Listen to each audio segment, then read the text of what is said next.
Guys, ito para sa latest update natin dito kay Realme guys, good news. Kasi ito na, discounted po yung kanilang mga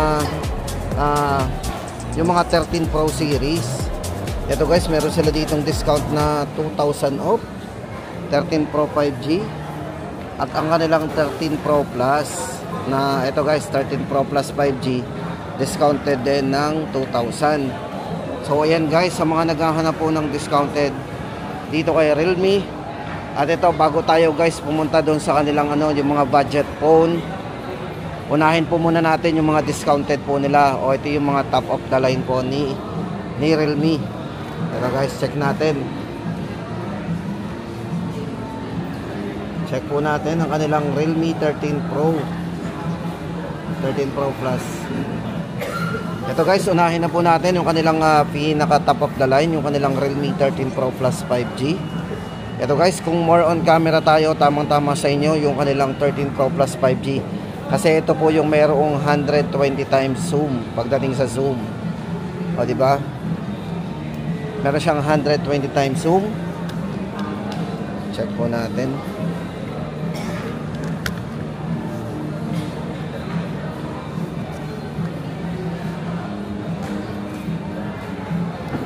Then guys, ang camera po nito is ginamitan po ng Sony lens, naka LYT 600 para sa kanyang periscope with optical image stabilization din. So meron din po siyang ultra wide angle, naka 0.6 po yan. Ayan, check po natin.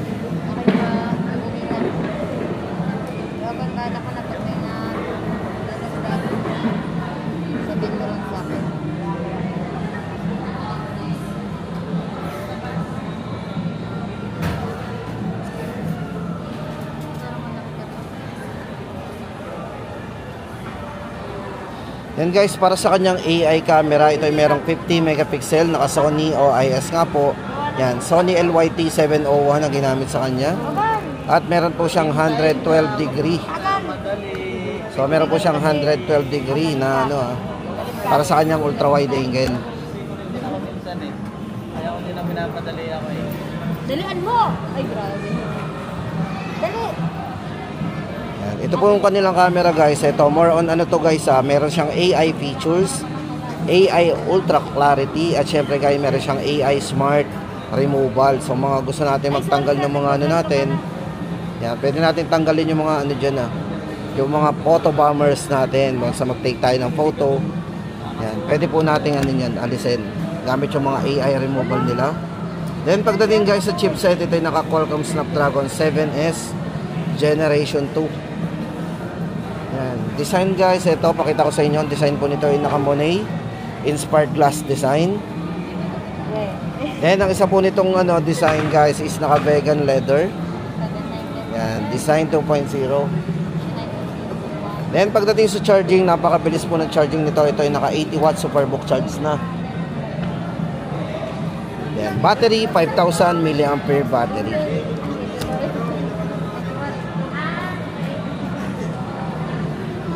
Naka high resolution dual speakers na rin po yan.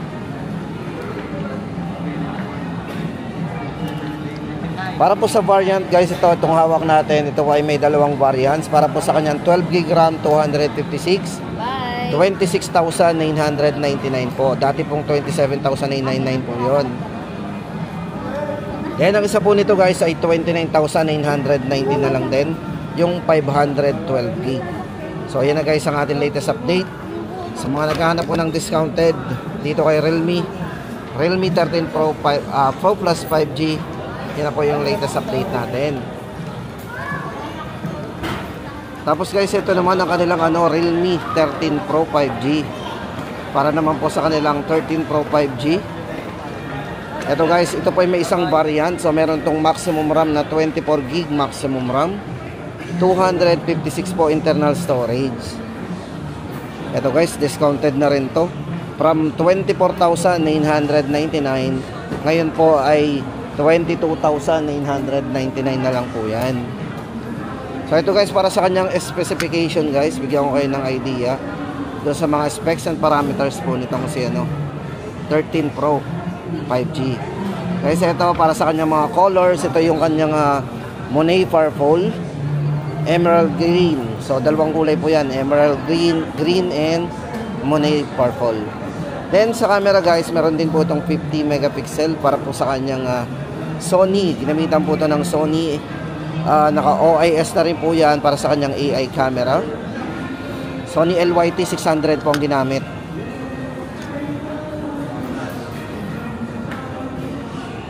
So meron din po siyang 0.6 or yung 112 degree para sa ultra wide angle niya.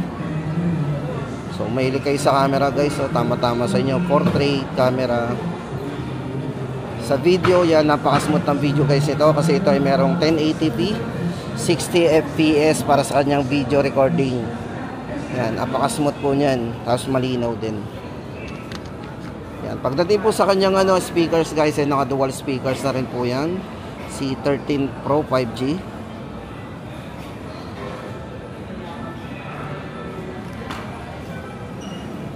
Guys, ito pagdating sa processor, yan, kung processor naman, ito pong C13 Pro 5G ay naka Qualcomm Snapdragon 7S Generation 2 na po ang ginamit na processor dito. 45 watts para po sa kanyang fast charging or yung sa kanyang superbook charge. Sa battery, medyo mataas guys, meron tong 5,200 mAh battery. At pagdating sa kanyang front camera nga pala guys, ito ay merong 32 MP. Yan, ito po yung kanyang 32 megapixel na ginamitan po ng Sony IMX 615. So ayan po yung camera na ginamit dito. Ayan. So ayun guys, para sa latest update natin dito kay Realme 13 Pro 5G 22,999. O dati pong 24,000 yan guys, naka-discount po tayo ng 2,000. O hindi lang yan guys, ito na sa mga naghahanap po dyan ng tablet dito kay Realme. Yung mga nagtatanong po ng tablet, ito po yung bagong labas po nila na very affordable po na tablet.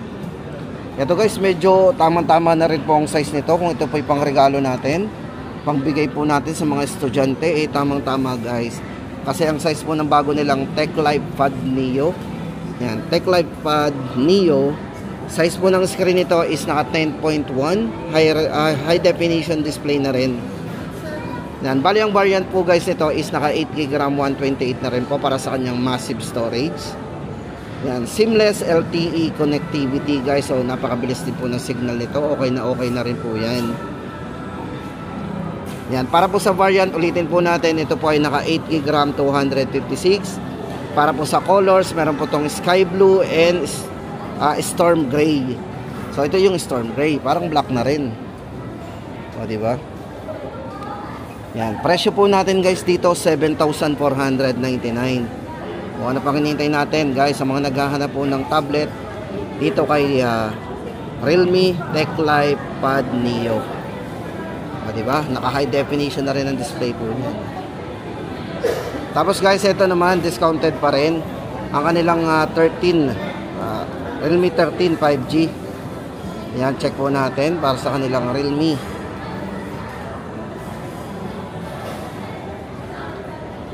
Realme 13 5G. Ito guys, check muna natin yung design. Ayan. Guys, pagdating sa mga 13 series, itong kanilang Realme 13 Plus 5G, ito po yung huling lumabas po sa kanila. Ayan, check natin munang mabuti.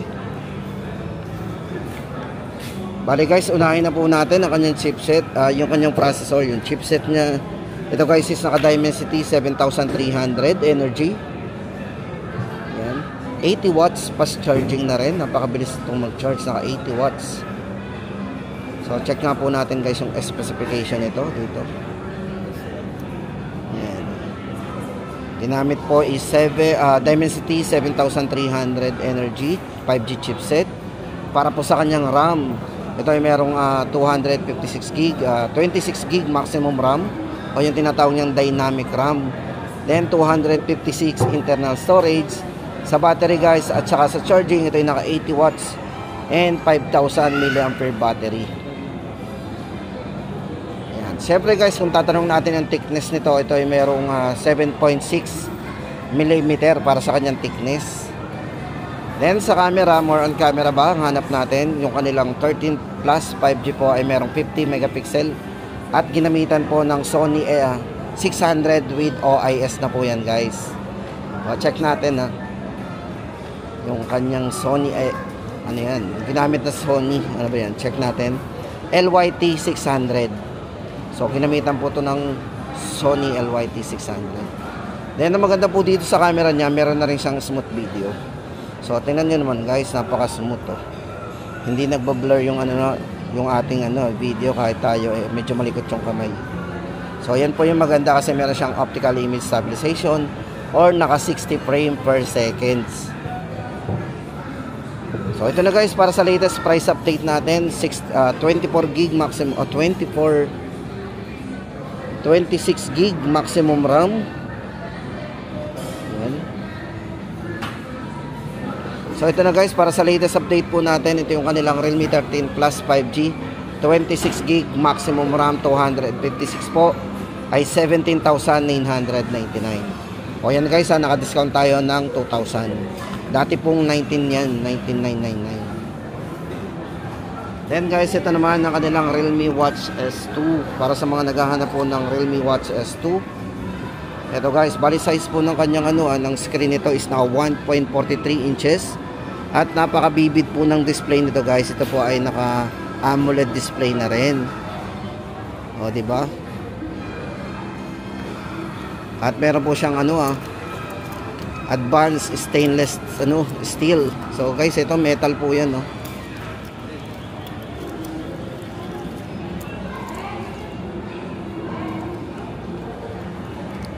Ito guys para sa latest price update po natin ng kanilang Realme Watch S2. Yung kanya na pong stainless steel strap 'yan. Ito po ay 4,499. Then guys, ito naman ang kanilang Realme 12 o yung kanilang Realme 12 and Realme 12 5G. Ito guys, para sa latest update po natin ang kanilang Realme 12 5G. Yan, dalawang variants guys kasi ang isa po nito ay 5G, ang isa ay 4G. Unahin na po natin ang presyo ng 4G guys nito. 13,999 para po sa kanyang 4G. And 5G po nito ay 14,999. O 1,000 po lang ang difference po ng dalawa. So at least may malakas na tayong signal. Pero kung budget ang hanap natin, syempre mas mababa ang 4G ng 1,000. O ito guys, para sa mga specification po nito guys, para mayroon tayong idea sa kanilang 12 5G.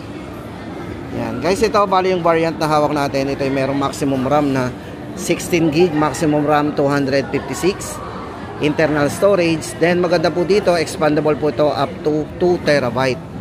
So napakalaki ng ng external na pwede nating dito. Or yung tinatawag na 2 terabyte expandability. Then sa charging po ito merong 45 watts superbook charge yan. At 5,000 mAh battery para sa kanyang massive battery. Size po ng screen guys ito naka 6.67 inches para po sa kanyang full high definition display at naka 120 Hz na rin po yung refresh rate ng screen niyan, very smooth. Then kung camera naman guys ang hanap natin, itong si 12 5G ay merong 108 megapixel na camera at meron din siyang 3 times in sensor zoom. So yan, meron siyang 3 times sensor zoom para sa main camera at 8MP naman po para sa kanyang front camera. Then equip na rin po ito ng IP54 para sa dust and water resistant natin. O ito na guys, ulitin po natin ang price ng ating Realme 12. Yung 4G po ay 13,999 and 14,999 naman ang kanilang 12 5G. So yun guys, punta na tayo sa mga iba pa nilang O, doon na po tayo sa mga entry level naman.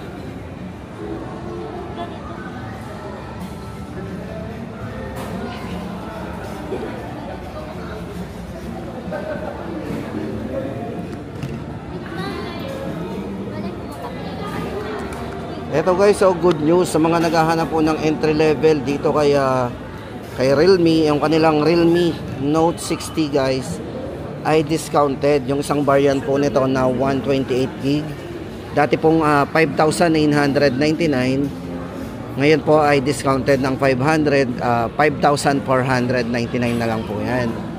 Guys, ito kung naghahanap po tayo ng matibay, syempre budget lang pero meron siyang armor shell na top build. Ito po yung kanilang Note 60. So matibay po yan pagdating sa bagsakan. At equipped na rin ng IP64 para sa dust and water resistant. O diba? At hindi lang yan guys, meron din po itong isang variant na 64 gig. Kung budget lang ang hanap natin, itong si Note 60 ay meron pong 64 gig. Ang price po nito ay 4,999. So ayan, dalawang variant po ang pagpipilian natin, 64 4,999 and 5,499 sa 128 gig. Then guys, ito lipat tayo sa kanilang Realme C61. Sa mga naghahanap po ng Realme C61 para po sa latest price update natin, guys, good news. Kasi itong Realme C61 po para sa dalawang variants po nito. Yan, ang isa po guys dito ay discounted na para po sa variant natin na 256 gig. Ito guys, 256 gig na variant, tandaan po natin ay less 500 off na. So magiging ano na lang to. Ang 256 po nito magiging 7,499. Then yung kanyang 128 naman po ay 6,999. So ito guys, bali ito ay merong maximum RAM na 24 gig, maximum RAM 256 po. Then size ng screen naka 6.7 inches po, high definition display. Ayan ang ating latest update. So ito guys, para sa latest update po natin ng Realme C61. Guys, ito matibay din to ha. Ito yung mga tinetesting natin before pagdating sa mga drop resistant. Ito yung kanilang matibay. So matibay po yan sa bagsakan. Entry level din. Ulitin po natin ang price guys. 128 po ng C61 ay 6,999 and 7,499 naman sa 256 gig. So discounted po tayo ng 500. At ito guys, ang update naman natin sa kanilang Realme GT6 para po sa latest price update natin. Unahin po muna natin ang presyo nito guys. Ito po ay 34,999. Bali guys, ito ay merong 12 plus 12 gig maximum RAM, 512 gig internal storage. Tama ba 512 gig? Internal nito.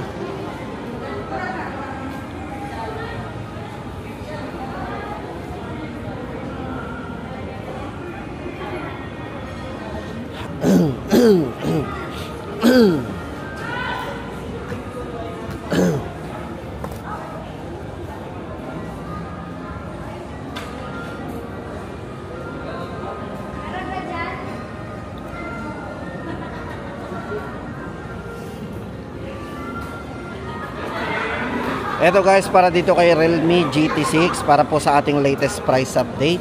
Ito guys ay merong 24 gig maximum RAM, 256 po para sa kanyang internal storage. Guys, ito para po sa price nito 34,999. Ito guys, unahin na natin yung kanyang processor. So guys, ito para sa processor po ng kanilang GT26. Ito po ay ginamitan ng Qualcomm Snapdragon 8S Generation 3. So sa mga gamer guys, tama-tama sa inyo to kasi ito ay merong iceberg vapor cooling system. Yan po. O diba? Medyo malamig talaga yan habang naglalaro tayo ng mga high graphics. Then naka 120 watts superbook charge po yan.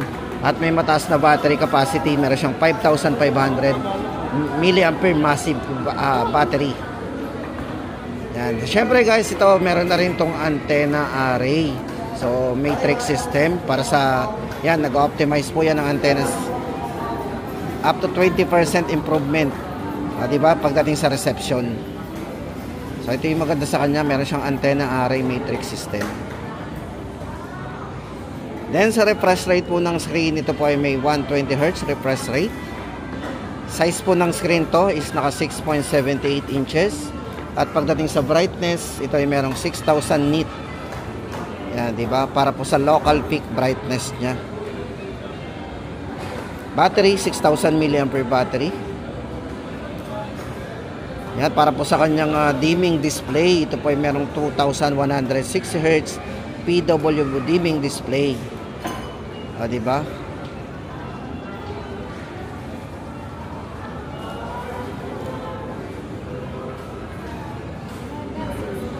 O, ito na guys, para sa latest price update po natin ng GT6, 34,999.